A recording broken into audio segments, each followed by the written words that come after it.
really time to bring those plants inside. And if you haven't done so yet, well, it is definitely time to do it. Chilly out this morning, no frost, but it's time to bring those plants in. And standing by is Matt Ross, Owens Community College. Morning, sir. Hey, your hands are cold. Oh, yeah. You've been out here for a while. Oh, yeah. It's been a little nippy this morning. Yeah. What do we need to do if you want to keep your plants going? You bring them inside for the winter. Yeah, there's certain plants that you can actually bring into your home for the winter. And Okay. a lot of times people make the mistake of leaving them out too late. And one of the good things is that they might be growing in a container. Okay. So if you have something that's in a container, it's really nice because it's transportable. Right. Bring it So right when I in. look at it here, I have two different coleus. I've got one that I actually dug out of the ground and then one that was in the container. And the easy thing to do here is just grab the container and bring it on in. Okay. But there's a couple tips you want to do before you actually make the jump from being outside inside. You don't want to just transform them from a chilly environment into 70-degree warmth. Correct. So normally you try to acclimate them, put them in a little bit of a colder room, and get them ready. Like an enclosed outdoor porch that's Closed still outdoor. ventilated and has outdoor air coming in. Correct. And then when we get those really, really chilly late night temperatures, bring it into the home itself. Okay. And one of the other things you want to do is you want to make sure you don't bring any unwanted guests. Right. So there's a couple things you can do to prevent that, and one of them is using simple rubbing alcohol. And what I did is I'll actually take a cotton ball and I will rub down each of the leaves. Now you're looking at this plant and you're like, boy, Matt, this is going to take me probably 2-3 hours. Yeah. So the other thing I want to do is I want to cut back my plant because right now you look at this coleus, it's trying to flower. It's full. And it's full. But what I want to do is actually want to cut it back. It's not going to need a lot of this growth.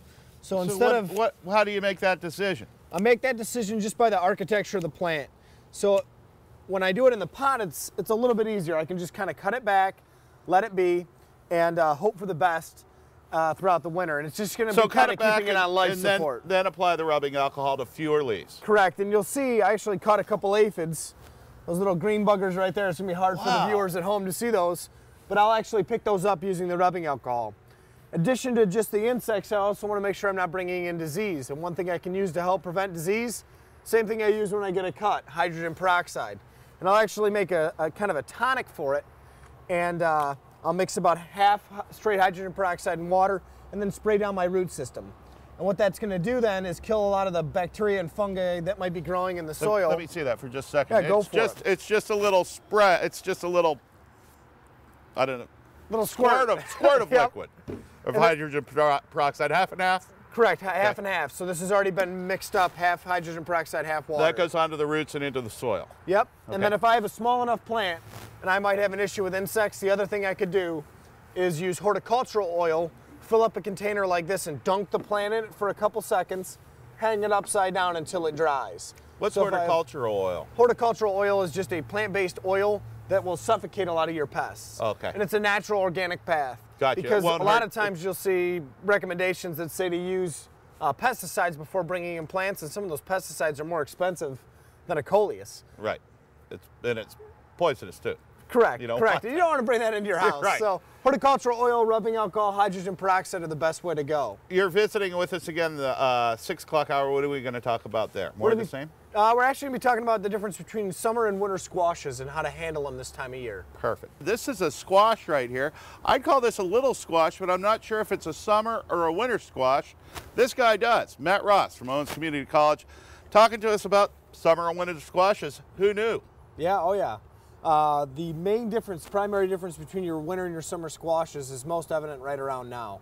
The harder bodied winter squashes are the ones that'll last a little bit longer, and they'll actually last without having to go into the fridge. How can you tell what's a summer and what's a winter squash if you don't know? If you don't know, you can either feel it using your fingernails, you can even take a knife and actually try to cut into it. What should a winter feel like and what should a summer feel like? Winter's gonna have this hard outer coating. So your typical winter squashes that a lot of people think about are butternut, acorn, and this little concoction, which was an open pollinated squash that we actually got from some germplasm from central Mexico. A hybrid. Little bit of a Toledo's own hybrid that my Gotcha. students watched and helped nurture this season. What's this baby right here other than big? Yeah. So one of the things that happens right now is with the frost, all your foliage dies off and you get exposure to all these things, these little hidden treasures you might have had in the garden. It's gorgeous. Yeah, it's gorgeous. And you might find some of these little guys and some of the big guys. Now, there's two different uses for these. this giant zucchini, and zucchini is our primary summer squash, but you also have yellow crooked neck and some of your other softer squashes like these little guys. These have the softer outer coating, and a lot of times people at the end of the season just throw these into the compost bin. They're like, oh, these will never develop into a good zucchini. Well, what you can do is actually pluck off the flower, and then if you cut these on both ends after being washed, you can actually pickle your summer squash or your zucchini, and you can do it in this manner, or you can do them right up, straight up and down inside the jar, or you can actually cut them like bread pickles that you use typically with cucumbers. You can use all this leftover abundant tiny little zucchinis or tiny little summer Pickled squash. Nice. I like it. And to go with that, this time of year is also the time of year to harvest peanuts. So I have some roasted peanuts that my students made downtown. So our students over at our Robert J. Anderson Training Center grew about 8.5 pounds of peanuts this year.